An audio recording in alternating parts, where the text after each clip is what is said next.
We all know the Kennedy name. We hear it and immediately think presidents, senators, first ladies.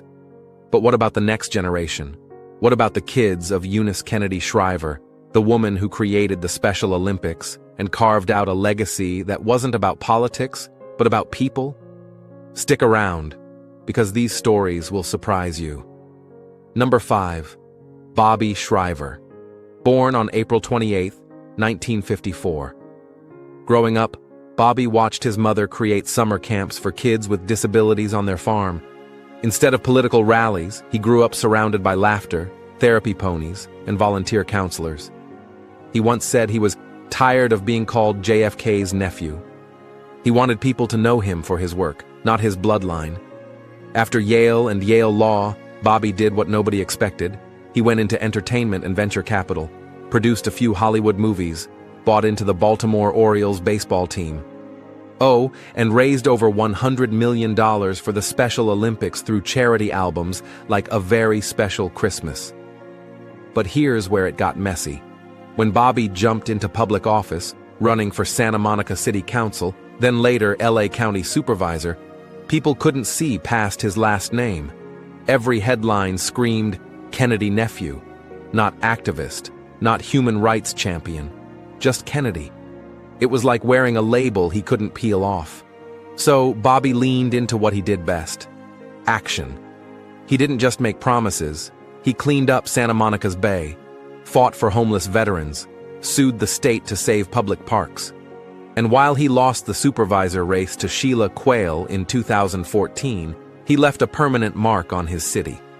Maybe Bobby didn't get the big political office, but he helped co-found RED with Bono, the campaign that raised over $700 million to fight AIDS.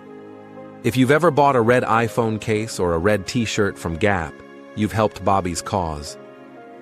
Number 4. Maria Shriver. Born on November 6, 1955. As a kid, Maria bounced between Washington, D.C., Europe, and her family's massive social circles. But inside, she was just a normal girl who loved stories and asked way too many questions, something her teachers and later her bosses definitely noticed. She went to Georgetown University, studied American Studies, and then jumped straight into the tough world of TV news. After grinding it out at local TV stations, she finally landed at NBC News and became a recognizable face on national television. She co-anchored The Today Show, hosted Olympic coverage, and earned a Peabody Award for serious reporting. But even with all her success, life had other plans. When her husband, Arnold Schwarzenegger, decided to run for governor of California, Maria had to walk away from her journalism career. NBC couldn't have a political candidate's wife reporting the news. In a snap, everything she had built for decades was gone. And just when it seemed like things had settled, another bombshell hit. Her marriage fell apart in front of the entire world. Arnold admitted to having a child outside their marriage.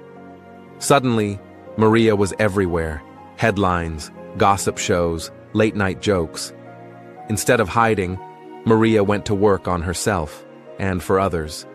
She threw herself into causes she cared about, like Alzheimer's research after her father's diagnosis, and women's health.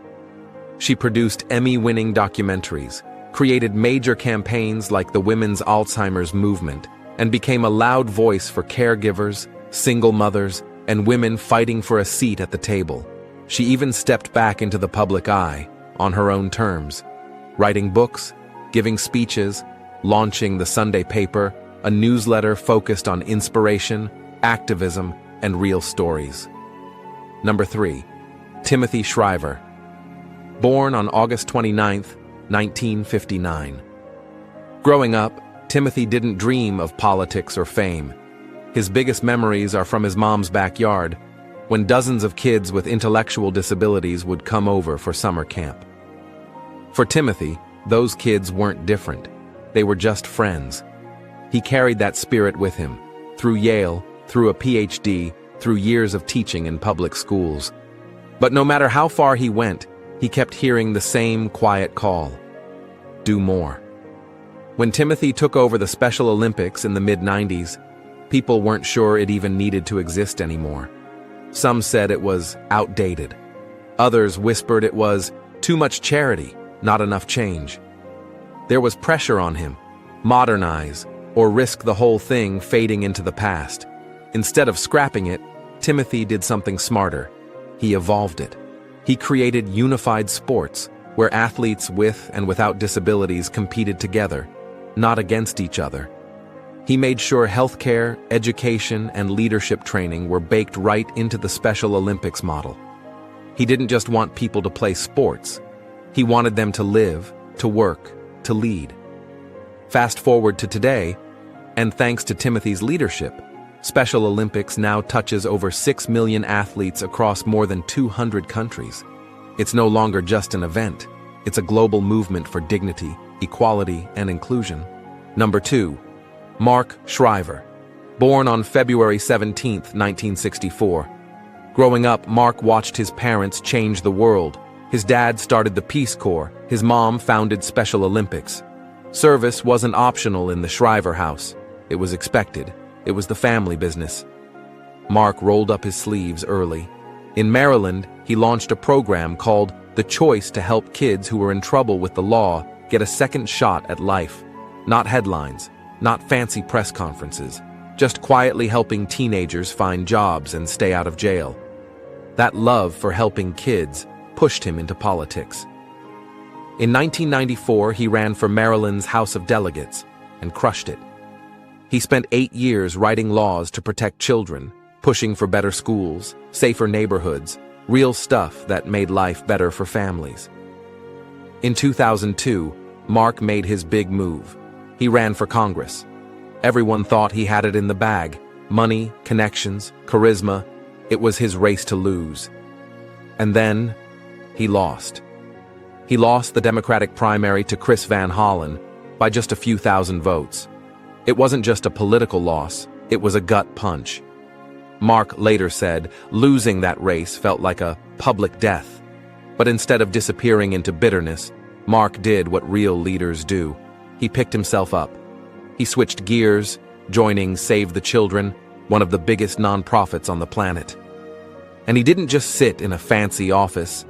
He got to work, building programs to help poor kids in rural America get better health care, early education, and support during natural disasters.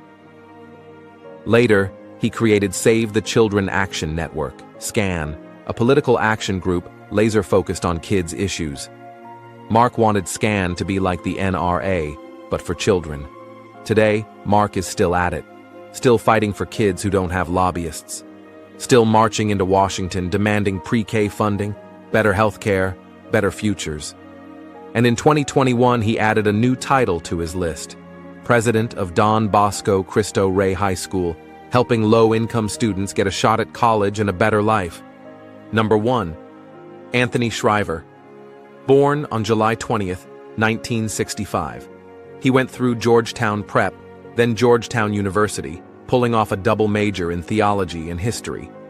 But the real education he got wasn't in a classroom. It was watching how a little dignity and friendship could totally transform a life. And that's what sparked the idea that would change the world. Anthony looked around and realized something heartbreaking. Sure, there were big Special Olympics events a couple times a year. But what about the other 363 days? Most people with intellectual disabilities lived lonely, isolated lives. No invitations, no real friends, no chances to belong. And honestly, no one was really trying to fix it. In 1989, Anthony took a leap of faith and launched Best Buddies International, a tiny nonprofit built on one simple but radical idea. Friendship can change everything. At first, it was scrappy. A few chapters, a few dozen volunteers. Anthony personally recruited students, built partnerships, begged for funding, and knocked down doors wherever he could. Over the years, Best Buddies exploded into a global movement. Friendship programs, job training, leadership academies, inclusive housing, all aimed at making sure people with intellectual and developmental disabilities got the same shot at life as everyone else. He wasn't just building an organization, He was building a culture shift. Today, Best Buddies is in over 45 countries, has nearly 1 million participants, and has created thousands of life-changing friendships and careers. Anthony's dream, that no one should be left standing on the sidelines, has become a reality for millions. And he didn't stop there. He launched huge campaigns like delivering jobs, partnering with companies like Disney and Starbucks to create 1 million new leadership and employment opportunities for people with disabilities. Life wasn't always perfect. Anthony went through personal struggles too, including a public divorce. But through it all, he never let go of the mission. Even now, he's still out there, hosting Best Buddies challenges, riding 100-mile bike races, raising millions, and speaking around the world, fighting for a future where everybody belongs. They remind us that no matter where you come from, what matters is what you give.